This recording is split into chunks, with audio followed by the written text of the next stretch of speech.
Oh my goodness! Hello အလုံးပဲမင်္ဂလာပါဒီနေ့မှာကြတော့ လေးစီခန်းလုတ်တဲ့နေရာကိုလိုက်တော့ပြမှာပဲဖြစ်ပါတယ် မိတ်ဆွေတို့ပင်နေရသွားပေးကြလဲ comment အောက်မှာရေးထားပေးလို့ရပါတယ်ဒီနေရာကြတော့ပန်ကောက်ထဲမှာနေတဲ့သူဆိုပို့စင်ပေးပါတယ်ပင်နေရလေးလဲပေလို့တွားတာလဲဆိုတာမပြောခင်မှာမတွားခင်မှာကွေတီယိုနင်းနေလာစားပါမယ်ခိုင်းလို့ကွေတီယိုပေါ့ပမာလို့ပေလို့ပြောမလဲမသိဘူးတိတဲ့သူတွေအောက်မှာရေးပေးထားလို့ရပါတယ်ကျွန်တော်က Victor စင်တဲ့အတွက်တရက်ကိုလင်းနဲ့ဖိုက်ကြားနေတုံးပဲစားပြီးတဲ့နောက်ပိုင်း15မိနစ်ကတော့ရောက်လာပါဒီနေရာလေးကြတော့အဆောက်ပဲဖြစ်ပါတယ်ထိုင်းလို့အဆောက်လို့ခေါ်ပါတယ်နေရာလေးရတော့ဒီနေရာလေးပဲဖြစ်ပါတယ် location နဲ့ချထားပေးပါမယ် လာထိုင်ဆောတလား လာပေးရှင်နာလားလက်ရှင်ခါလာလို့ရှင်နာသူများတွေအတွက်ဒီနေရာလေးရတော့လူတော်တော်များများလာကြပါတယ်ညနေကောမနေ့ကောလူအမြဲတမ်းပေါင်းစုံရှိနေပါတယ်အဲ့ဒါကြောင့်မလို့ကျွန်တော်လည်းမိုးချိုတီချော့ပါတယ်အခါတန်တာပြီးน้องแต่အခါอันเก็บเล่นออกเอ็นแห้งกว่าตั้งนอกซื่อๆแน่ดีในเลยว่าเป็นดีเรียนแค่ทีหนึ่งก็ว่าอะไรคะนะก้นก่อนน้ำเดี๋ยวก็ตีเรียนมันก่อนน้ำพี่น้องใต้ก็แก่เลยหันมาเรียนนะคะนะว่าเดี๋ยวมาเอาเอ็นแห้งห้ามาปอกแค่พังห้าที่สาวซื้อมันเหมือนเนื้อสวนต้นไม้กว้างๆใหญ่ๆแล้วก็มีโคเฮสิเนี่ยคะนะแล้วก็พวกกังคำมาก่อนเดี๋ยวมีไผ่แรงเลยห้างดีสิเนี่ยค่ะเล่สั่งซื้อพี่น้องเขาก็เลยสนใจเกี่ยวได้แค่มาเนี่ยเขาว่างไปบรรลุเกษตรดีอยู่มันมาดีเนี่ยคะนะไผ่ดังไทยได้เขาเรียกว่าอาโศกสิเนี่ยคะนะเพราะว่าคำต้องพิจารณาเนาะเล่ซ้ำเอาหลุดเกษตรเนี่ยแตกด้วยดีอยู่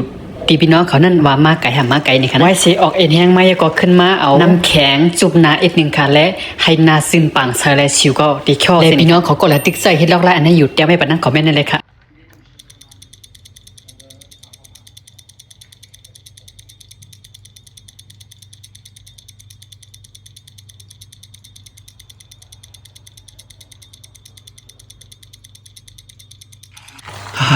ไม่เสียดมีโน้ตได้ไหมปรมาทรงเมียนนาอีแค่สิ่งต่อขาดอเสียงมีในเบคขนาดมาได้ไม่สวยดูก็ติลูมิวโลกแต่ขาแล้วขนาดเลยเขามันเอามาเยทาโดยาปะได้ไม่ช่วยคิดนะเราจะนอนนี่ในป้าติลูมิวโลกปะได้แม่นนามาพี่น้องค่ะอันเอานาสุ่มน้ำแข็งสิ่งนั้นใน2มีอยู่ค่ะเพราะว่ามีหื้ออำนันก็ยามเฮ็ดยังไม่แต่คอมเมนต์ในอะไรอยู่ค่ะอำนันก็เวลาก็มีขาก้อยขาดอเฮ็ดนั่นน่ะเนาะยันว่าใครฮู้ไว้เชสุ่มบรรน้ำแข็งยังก็เดมาเรียนบรรณาจอมคุณหนังหรือจีนเฮาใครเรียนจอมกลางใครเมจีนไหลก็เฮ็ดกว่าเส้นนึงค่ะนะจุนโนก็ยูตโลเวเตลแค่ในโลกค่ะมีเดียได้มาแบบไม่สวยดูก็ติโลมิโอเวียดนามมาอีแค่สิ่งโลกพูล่าแต่มาหมกมันโลกพูล่าโลกพูได้ดู